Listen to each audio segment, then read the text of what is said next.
옛날에 한 캄캄한 동굴이 있었습니다. 동굴이 너무 깊어서 빛이 한 번도 들어가 보지 못했습니다.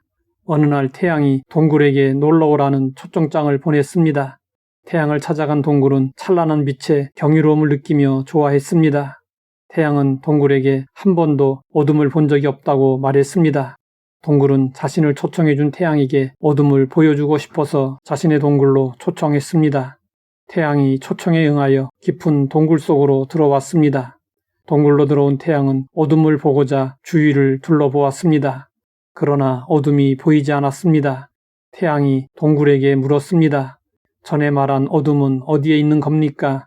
동굴에 태양이 들어서자마자 어둠은 사라져버렸고 동굴은 태양에게 어둠을 보여줄 수 없었습니다. 빛이 임하면 어둠은 순식간에 사라집니다.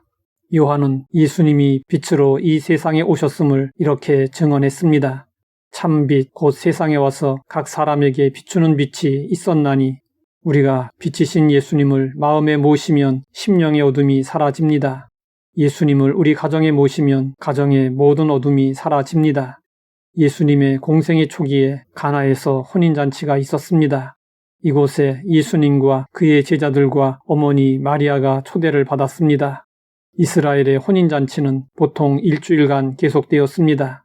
그런데 잔치 도중에 잔치에 흥을 돋우는 포도주가 떨어졌습니다. 잔치가 중단될 상황이 되자 주인은 당황하여 어쩔 줄 몰라 했습니다. 이때 예수님의 어머니 마리아가 예수님에게 상황을 알려주었습니다. 그리고 마리아는 하인들에게 예수님이 무슨 말씀을 하시든지 그대로 하라고 당부했습니다. 예수님은 처음에는 거절했지만 결국 하인들에게 6 돌 항아리에 물을 채우라 하셨습니다. 그런 후 갖다 주라 하니 물이 변하여 포도주가 되었습니다. 그 포도주 맛을 본 사람들은 나중에 나온 포도주의 맛이 처음 것보다 더 낫다고 칭찬했습니다.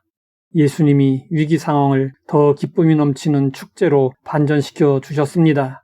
얼마 전에 결혼식 초대장을 받았습니다.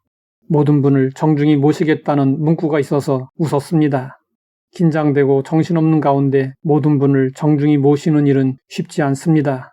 그저 마음일 뿐입니다. 가나 혼인잔치 이야기에서 우리가 얻게 되는 교훈이 있습니다. 그것은 사람들이 아무리 잘 준비해도 예상하지 못한 문제가 생기고 언제나 모자람이 있다는 것입니다. 주인이 잔치를 준비할 때 얼마나 철저하게 준비했겠습니까? 그런데 포도주가 떨어졌습니다. 이것이 인간의 한계입니다. 가나 혼인잔치 이야기에서 무엇보다도 우리가 주목해야 할 점은 예수님을 잔치에 초대한 것입니다. 그랬기 때문에 난감한 문제가 생겼어도 해결될 수 있었습니다. 문제가 없는 인생이 없고 문제가 없는 가정이 없습니다. 부족한 인간의 힘과 능력, 수단과 방법을 의지하려 하지 말고 예수님을 모셔야 합니다. 베드로도 장모님이 병들었을 때 예수님을 그의 집으로 모셨습니다. 예수님이 오시자 베드로 장모님의 중한 열병은 즉시 사라졌습니다. 회당장 야이로가 예수님을 그의 집으로 모시자 죽은 딸이 살아났습니다. 예수님은 말씀하셨습니다. 수고하고 무거운 짐진 자들아, 다 내게로 오라. 내가 너희를 쉬게 하리라. 이 세상에 누가 우리의 무거운 짐을 대신 져 줄 수 있겠습니까? 예수님밖에 없습니다. 그런데도 사람들은 예수님을 모시기 싫어하고 외면합니다. 싫어하는 이유는 무엇일까요? 그동안 내가 내 삶의 주인으로 살아왔고 그것은 너무나도 당연하고 익숙한 상태입니다.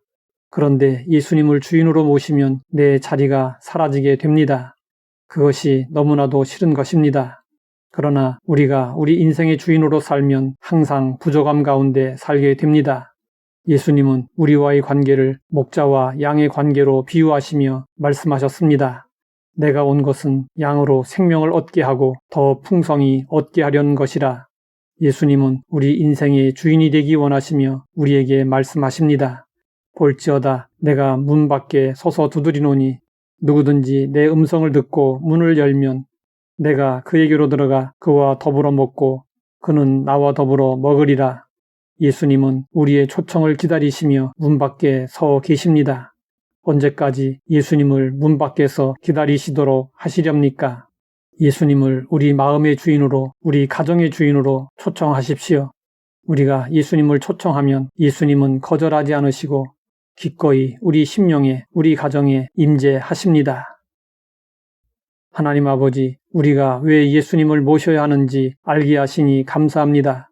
예수님을 우리 마음의 주인으로, 우리 가정의 주인으로 모시게 하옵소서. 예수님의 이름으로 기도드립니다.